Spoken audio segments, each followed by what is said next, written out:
എല്ലാവർക്കും മല്ലുകൂടിന്റെ മറ്റൊരു വീഡിയോയിലേക്ക് സ്വാഗതം. വിലായത് ബുദ്ധ, ബൾട്ടി തുടങ്ങിയ സിനിമകളുടെ OTT അപ്ഡേറ്റ് ആണ് നമ്മൾ ഇന്നത്തെ വീഡിയോയിൽ നോക്കുന്നത്. ആദ്യത്തെ ഒരു അപ്ഡേറ്റ് കർണൻ നെപ്പോളിയൻ ഭഗത് സിംഗ് എന്ന സിനിമയുമായി ബന്ധപ്പെട്ടതാണ്. ഇതൊരു ത്രില്ലർ സിനിമയാണ്. യുവതാരങ്ങളാണ് സിനിമയിൽ അഭിനയിച്ചിരിക്കുന്നത്. 2023 കർണൻ നെപ്പോളിയൻ ഇറങ്ങിയിട്ടുണ്ടായിരുന്നത്. ഇപ്പോഴിതാ കഴിഞ്ഞ ദിവസം ഫ്ലവേഴ്സിലാണ് സിനിമ വന്നിട്ടുണ്ടായിരുന്നത്. അതുകൊണ്ട് സിനിമയുടെ DVD റിപ്പ് ഇറങ്ങിയിരിക്കുകയാണ്. സിനിമ ഇപ്പോൾ എല്ലായിടത്തും അവൈലബിൾ ആണ്. അടുത്തൊരു അപ്ഡേറ്റ് ബൾട്ടി എന്ന സിനിമയുമായി ബന്ധപ്പെട്ടതാണ്. നല്ല അഭിപ്രായമാണ് ബൾട്ടി സിനിമ നേടിയെടുത്തത്. ഒരുപാട് സീനിയർ താരങ്ങൾ ബൾട്ടി സിനിമയ്ക്ക് പോസിറ്റീവ് പറഞ്ഞു. അത്രയ്ക്കും നല്ല ഒരു ആക്ഷൻ മൂവിയായിരുന്നു ബൾട്ടി. ഷൈനികം മികച്ച അഭിനയമാണ് ബൾട്ടി സിനിമയിൽ കാഴ്ചവെച്ചത്. തമിഴ്നാട്ടിലും ബൾട്ടി സിനിമ ഓടിയിട്ടുണ്ടായിരുന്നു. ഇപ്പോഴിതാ ആമസോൺ പ്രൈമാണ് ബൾട്ടി സിനിമയുടെ OTT അവകാശം വാങ്ങിച്ചിട്ടുള്ളത്. സിനിമ ക്രിസ്മസിനെ OTT എത്തിക്കാനാണ് അവരുടെ പദ്ധതി. ഡിസംബർ 25 ആമസോൺ പ്രൈമിലായിരിക്കും ബൾട്ടി സിനിമ റിലീസാക്കുന്നത്. അടുത്തൊരു അപ്ഡേറ്റ് വിലായത് ബുദ്ധ എന്ന സിനിമയുമായി ബന്ധപ്പെട്ടതാണ്. പുഷ്പ സിനിമയുടെ ഒരു മോഡലിലാണ് വിലായത് ബുദ്ധ വന്നിട്ടുണ്ടായിരുന്നത്. അതുകൊണ്ട് തന്നെ തിയേറ്ററുകളിൽ പരാജയപ്പെട്ടു.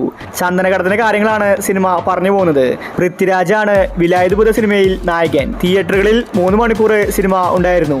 അതുകൊണ്ട് തന്നെ പ്രേക്ഷകർക്ക് ഒരുപാട് ലേഖ അനുഭവപ്പെട്ടു. ഈ ഒരു കാരണം കൊണ്ടാണ് വിലായത് ബുദ്ധ പരാജയപ്പെട്ടത്.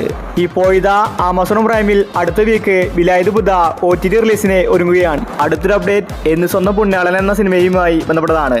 ഒരു കോമഡി ത്രില്ലർ സിനിമയായിരുന്നു പുണ്യാളൻ. തിയേറ്ററിൽ നിന്ന് എവറേജ് അഭിപ്രായമാണ് പുണ്യാളൻ നേടിയെടുത്തത്. ഇതുവരെ OTT റിലീസ് ചെയ്തിട്ടില്ല. ബാലു വർഗീസ്, അനശ്വര രാജൻ, അർജുൻ അശോകൻ ഇവരാണ് പുണ്യാള സിനിമയിൽ അഭിനയിച്ചിരിക്കുന്നത്. ഇപ്പോഴിതാ മനോരമ മാക്സ് ആണ് പുണ്യാള സിനിമയുടെ OTT വാങ്ങിച്ചിട്ടുള്ളത്. അടുത്തൊരു അപ്ഡേറ്റ് മാസ്ക് എന്ന സിനിമയുമായി ബന്ധപ്പെട്ടതാണ്. ഇതൊരു തമിഴ് സിനിമയാണ്. ആൻഡ്രിയ കെവിനാണ് സിനിമയിൽ അഭിനയിച്ചിരിക്കുന്നത്. ഈ സിനിമയുടെ OTT അവകാശം ഇപ്പോൾ C5 ആണ് വാങ്ങിച്ചിരിക്കുന്നത്. ഡിസംബർ മാസം ക്രിസ്മസിനാണ് മാസ്ക് സിനിമയുടെ OTT റിലീസ്. അടുത്തൊരു അപ്ഡേറ്റ് മാരിവിലും ഗോപുരങ്ങൾ എന്ന സിനിമയുമായി ബന്ധപ്പെട്ടതാണ്. ഈ സിനിമ റിലീസായിട്ട് വർഷങ്ങളായി. ഇതുവരെ OTT റിലീസ് ചെയ്തിട്ടില്ല. ഇന്ദ്രജിത്ത്, വിൻസി തുടങ്ങിയവരാണ് സിനിമയിൽ അഭിനയിച്ചിരിക്കുന്നത്. നല്ലൊരു ഫാമിലി മൂവിയാണ് മാരിവിലും ഗോപുരങ്ങൾ. ഇപ്പോഴിതാ മനോരമ മാക്സ് ആണ് സിനിമയുടെ OTT വാങ്ങിച്ചിട്ടുള്ളത്. ക്രിസ്മസ് സ്പെഷ്യലായിട്ടായിരിക്കും മാരിവിലും ഗോപുരങ്ങൾ OTT റിലീസിന് എത്തുന്നത്. അടുത്തൊരു അപ്ഡേറ്റ് ബസൂക്ക എന്ന സിനിമയുമായി ബന്ധപ്പെട്ടതാണ്.